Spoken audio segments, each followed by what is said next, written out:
What's going on, guys? Renato here with another car video. This time I am inside a 2022 Kia Stinger GT2. That's a mouthful.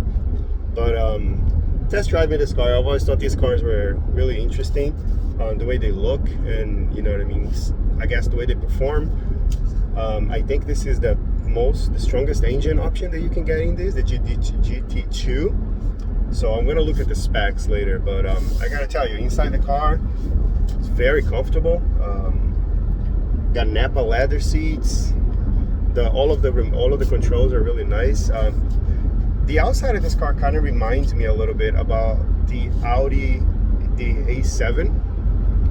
It's really cool. Or the R7, I guess, right? It's the correct name of that car. But it's a really interesting look this car has, like the sweeping like tail, like the back part of the car that sweeps down, kind of like that hatch look that the Audi R7 has, or A7 has.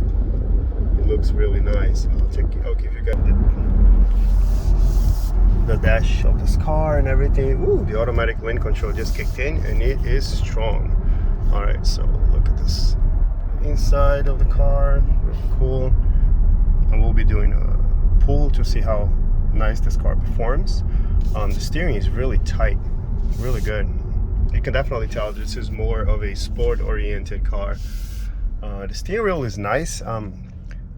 The new Kia badge is really interesting. So I wasn't sure if this is K and then the M, like Kia Motors, you know, like this sweeps into the M, but actually the rep told me that this is KIA. It's literally Kia. It took me a while to see that. I saw KN and then I thought, oh, maybe it's KM for Kia Motors, but it's neither. It's KIA. So I thought that was pretty interesting. This car seats really low to the ground. That's something that, like, I have to get used to it, because I'm now pretty much used to driving the Jeep Grand Cherokee L, and even my Dodge Challenger feels like it seats a bit higher than this. But I gotta tell you, this feels so much different than my Challenger, and it's definitely so much faster. Sounds pretty good though. So this has a twin turbo V6 engine, and I think it puts out over 400 horsepower. If I'm not mistaken, it might even be closer to 500. I'll double check the specs later. But this car definitely has a lot of power, and I remember seeing videos about this car that it is actually faster than, it was an Audi. It was another Audi that he was facing, or maybe it was a BMW 4 Series. And this car actually beat that car, so which was very surprising for a Kia. Now this car is $60,000. It's $55,000, and then there's an additional dealer markup, which I still have to see what is it for an additional $4,995. So I'm interested to see on what is it that this dealer installed in this car or is doing to this car that adds an additional $5,000 to the price. That's insane. And it is a $60,000 Kia, and it does not have a panoramic sunroof. It has a regular sunroof. But you know, I believe that if you are buying this car, you're not necessarily buying it for all of the comfort, the tech, because it has such a powerful engine. Then more than likely you're buying this car so you can get that performance, you know what I mean, for a bargain, because you would have to go into something a lot more expensive to get the same numbers that this car puts out into one of those premium brands. So this is probably half of what, or at least $20,000 less than what an M3 would cost. I'm sure the BMW M3s would probably be in the 70s to 80s. M4s, M5s would definitely be up there in the 90s to 100s. But this, it sits just under 60, and it looks good. I gotta tell you, looks good, sounds nice. Now I think the sound of the engine is actually pumped in electronically. It's not necessarily the sound of the exhaust, but it has a mean looking exhaust in the back, quad pipes. So I'm sure this thing definitely sounds good. It has a drive select mode here, and I will put on sport. There it is, sport. Oh yeah, you know, when you put it in sport, you can definitely hear the exhaust more, but I don't believe this is a natural sound. Now here we go. We're gonna step on it real quick. Oh my heaven. Oh yeah. Ooh, and that's it. Wow, very fast, very fast. I'm sure this car is probably in the 4-second range, 0 to 60. And it sounds really good doing it too. really interesting, really fast. Now I didn't go from a dead stop, so you know it wasn't that crazy, but I have a red light here right now, and I will do a pull from a dead stop to see what we can come up with. But I believe this is in a 3.5-4 second range. Still impressive though. Put it right here so you guys can see the speed with me.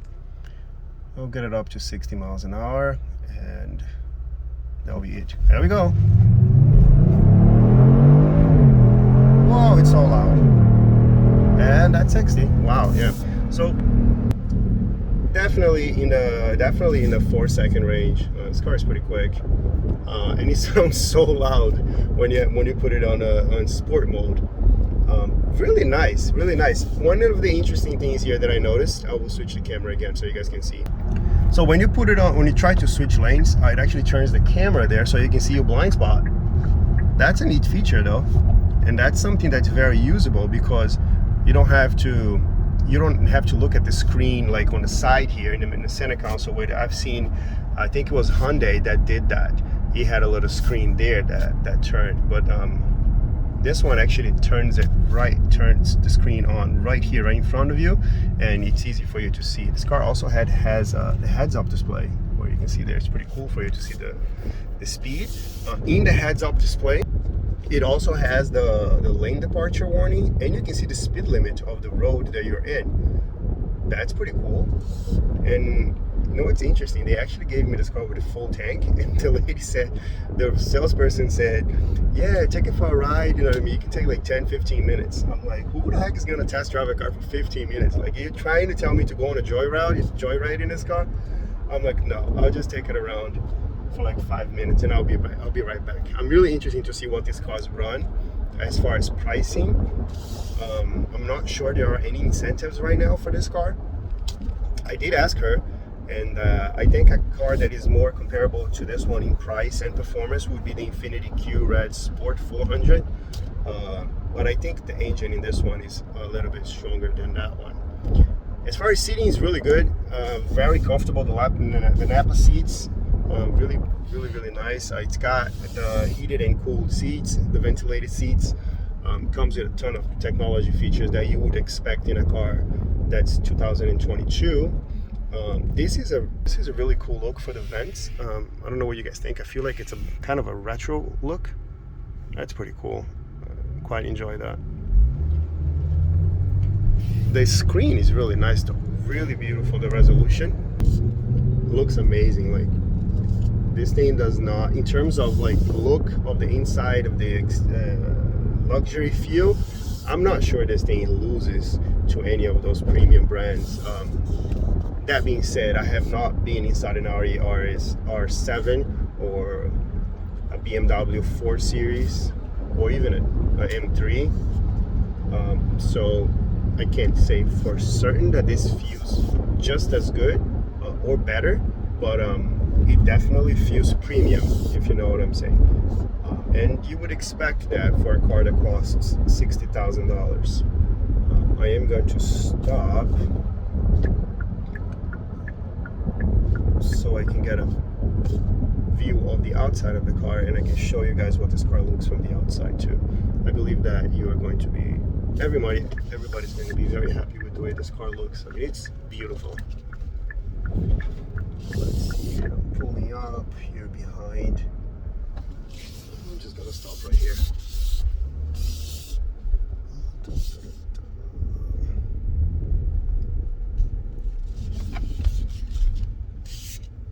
All right.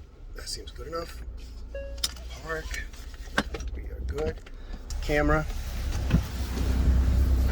All right, guys, so this is the inside of the Kia Stinger GT2. There you go, that's the back seat.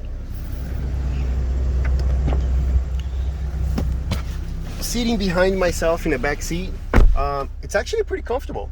It's not bad at all. You got the vents right there, really nice. The seats are really pretty though, like the design of the seats, really, really interesting. Not though, as you can see, my head is literally touching the top of the car. The knees, I got about 2 inches there, not bad. Now I'm 5'10", so I'm not the tallest, but I'm pretty sure this car can fit anybody comfortably as long as you're not 6'2". So here, let's look at this. MSRP for this car, $55,000. And here is what I was telling you. Adjusted market value, $4,995. So it's not anything that they installed. It's literally just a markup. $5,000 markup. Can you believe this? There is the... Look at those quad pipes that I was telling you. They look really sporty. The car seat's extremely low, which is not bad. It's a good look. You got Brembo brakes on it, which is pretty cool. There's the new Kia badge. From the front, this looks pretty cool. Look at that. Very, very nice. Let me see if it has any information on the engine. So it is a 3.3 twin turbo gas direct injection V6. I would check, but I'm pretty sure this car gets over 400 horsepower for this engine, and fuel economy is 17 in the city and 24 in the highway, 20 combined. Not bad. All right, guys, this is it for this video. It's really nice. I wish I could buy this car. Obviously, I'm not going to buy this car. I'm literally just taking a test drive, but I am interested to seeing what the numbers will come back for this car. So if you guys are interested in buying this car, I'd say good choice. Really good choice. Thank you for watching, guys. Have a great day.